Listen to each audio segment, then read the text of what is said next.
व्यास जी कहते हैं जो धर्म का महान क्षेत्र है और जहाँ गंगा जमुना का संगम हुआ है उस परम पुण्य में प्रयाग में जो ब्रह्मा लोक में मार्ग है सत्य में तत्व में रहने वाले महातेजस्वी महाभाग महात्मा मुनियों ने एक विशाल ज्ञान यज्ञ का आयोजन किया। इस ज्ञान यज्ञ का समाचार सुनकर पौराणिक शिरोमणि व्यास जी से महामुनि सूत जी वहाँ मुनियों का दर्शन करने के लिए आए।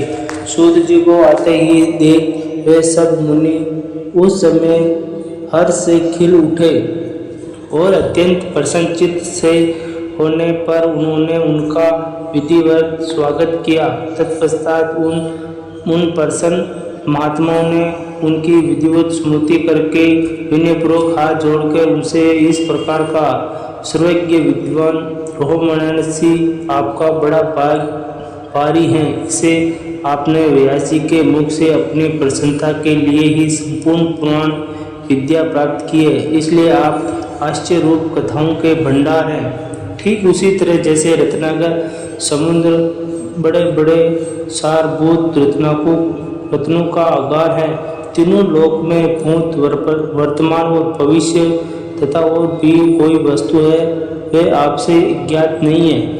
आप हमारे सौभाग्य से इस यज्ञ का दर्शन करने के लिए यहाँ पधार गए हैं और इसी से हमारा सब कुछ कल्याण करने वाले हैं, क्योंकि आपका आवागमन निरर्थक नहीं हो सकता। हमने पहले भी आपसे शुभाशुभ तत्व का पूरा वर्णन सुना है, किंतु उससे पूर्ति नहीं हुई। हमें इसे सुनने की बारंबार इच्छा होती है। उत्तम बुद्धि वाले सूत जी, इस समय हमें एक ही बात सुननी है।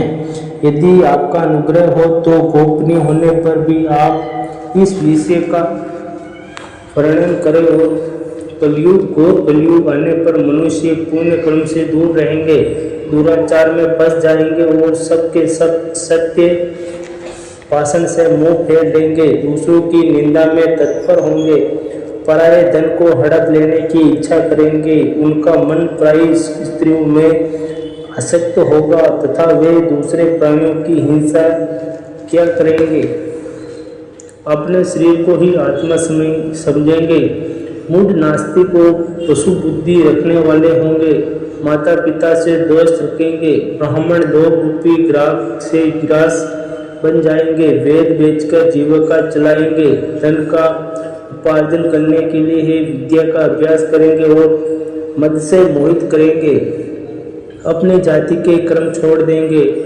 प्राय दूसरों को ठगेंगे, तीनों काल की संध्योपन्यास से दूर रहेंगे और ब्रह्म ज्ञान से शून्य होंगे। समस्त क्षत्रिय भी धर्म का त्याग करने वाले होंगे, कुसंगी पापी अभ्यचारी होंगे, उनमें शौर्य का अभाव होगा, वे उत्कृष्ट चौर्य कर्म से जीविका चलाएंगे, दूसरों को बर्ताव करेंगे और उनका चित्त काम का किंकर बना रहेगा। वैसे संस्कार भ्रष्ट स्वधर्म त्यागी कुकर्मी धनोपार्जन परायण तथा नाप तोल में अपने कृत्य की वृत्ति का परिचय डालने वाले होंगे। इस तरह शुद्ध ब्राह्मणों के आचार में तत्पर होंगे, उनकी आकृति प्रज्वल होगी, अर्थात वे अपने कर्म धर्म छोड़कर उज्जवल वेशभूषा से विमुक्त हो वेद में घूमेंगे एवं स्वभाव से अपने धर्म का त्याग करने वाले होंगे। उनके विचार धर्म के प्रतिकूल होंगे, वे कुटिल और दुप्तिजनक होंगे, यदि धनी हुए तो कुकर्म में लग जाएंगे, विद्वान हुए तो वाद विवाद करने लग जाएंगे और अपने को कुलीन मानकर चारों वेदों का साथ वैवाहिक संबंध स्थापित करेंगे, समस्त वेदों को अपने कर्म कष्ट स्पष्ट करेंगे। वे लोग अपनी अधिकार सीमा से बाहर जाकर द्वितोचित सत्कर्मों का अनुष्ठान करने वाले होंगे। कलयुग की स्त्रियां प्रायः सदाचार से भ्रष्ट और पति का अपमान करने वाली होगी, सास ससुर से द्रोह करेगी, किसी से भय नहीं मानेगी, मलिन भोजन करेगी, कृतिष्ठ हाव भाव में तत्पर होगी, उनका शील स्वभाव बहुत बुरा होगा, वे अपने पति की सेवा से सदा ही विमुख रहेगी। सूत जी, इस तरह जिनकी बुद्धि नष्ट हो गई है, उन्होंने अपने धर्म का त्याग कर दिया है, ऐसे लोगों को यह लोक परम लोक में उत्तम गति कैसे प्राप्त होगी? इसी चिंता से हमारा मन सदा व्याकुल रहता है। परोपकार के समान दूसरा कोई धर्म नहीं है। अतः जिस छोटे छोटे उपाय से इन सबको पापों को तत्काल नाश हो जाए, इस समय कृपा करके बताइए, क्योंकि आप समस्त सिद्धांतों के ज्ञाता हैं। व्यास जी कहते हैं, उन बबीताओं में मुनियों को की यह बात सुनकर सूत जी मन ही मन भगवान शंकर का स्मरण करते हैं और उनसे इस प्रकार बोले। सूत जी कहते हैं, साधु महात्माओं, आपने बहुत अच्छी बात पूछी। आपका यह प्रश्न तीनों लोगों का हित करने वाला है। मैं गुरुदेव व्यास का स्मरण करके आप लोगों के स्नेहवश इस विषय का वर्णन करूंगा। आप आदरपूर्वक सुने। सबसे उत्तम जो शिव पुराण है, वे वेदांता का सारस्वरूप है तथा वक्ता और श्रोता का समस्त पाप शिव का उद्धार करने वाला है। इतना ही नहीं, वह परम लोक में परमार्थ वस्तु को देने वाला है, कली की कस्म राशि का विनाश करने वाला है। उसमें भगवान शिव के उत्तम यश का वर्णन है। ब्राह्मणों, अर्थ, धर्म, काम और मोक्ष, इन चारों पुरुषार्थों को देने वाला वह पुराण सदा ही अपने प्रभाव की दृष्टि से वृद्धि या विस्तार को प्राप्त हो रहा है। विप्रो, इस सर्वोत्तम शिव पुराण के अध्ययन मात्र से वे कलि युग के पाप से मुक्त जीव श्रेष्ठम गति को प्राप्त हो जाएंगे। कलयुग के महान उत्पाद तभी तक जगत में निर्भर होकर विचरेंगे जब तक यहाँ शिव पुराण का उदय नहीं होगा। इसे वेद के तुल्य माना जाएगा। इस वेद कल्प पुराण का सबसे पहले भगवान शिव ने ही प्रणयन किया था। विद्यावत संहिता, रुद्र संहिता, विनायक संहिता, उमा संहिता, मात्र संहिता, एकादश रुद्र संहिता, कैलाश संहिता, शत्र रुद्र संहिता, कोटि रुद्र संहिता, सहस्त्र कोटि रुद्र संहिता, वायव्य संहिता तथा धर्म संहिता, इस प्रकार इस पुराण के 12 वेद या खंड हैं। ये 12 संहिताएं अत्यंत पुण्यमयी मानी जा गई है। ब्राह्मणों, अब मैं इनके श्लोक की संख्या बता रहा हूँ, आप लोग वह सब आदरपूर्वक सुने। विद्येश्वर संहिता 10,000 श्लोक है।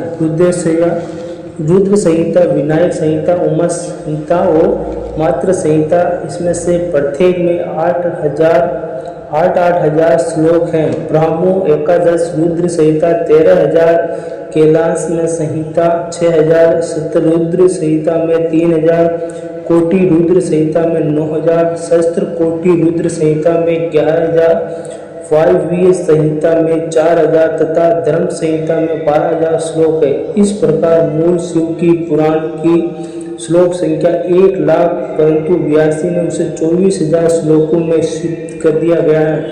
पुराणों की क्रम संख्या के विचार से इस पुराण का स्थान चौथा है। इसमें 7 संहिताएं हैं।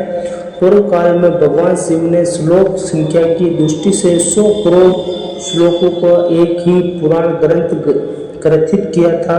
सृष्टि के आदि में निर्मित हुआ है। वह पुराण साहित्य अत्यंत विस्तृत था।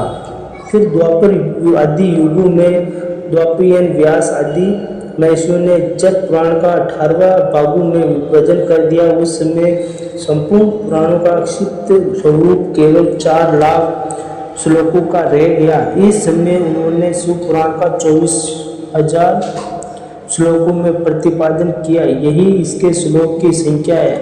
यह वेद तुल्य पुराण 7 संहिताओं में बटा हुआ है। इसकी पहली संहिता का नाम विद्येश्वर संहिता है, दूसरी रुद्र संहिता समझनी चाहिए, तीसरी का नाम शतरुद्र संहिता, चौथी का कोटि रुद्र संहिता, पांचवी का उमा संहिता, छठी का कैलाश संहिता और सातवीं का नाम वायव्य संहिता है। इस प्रकार ये 7 महिलाएं मानी गई है।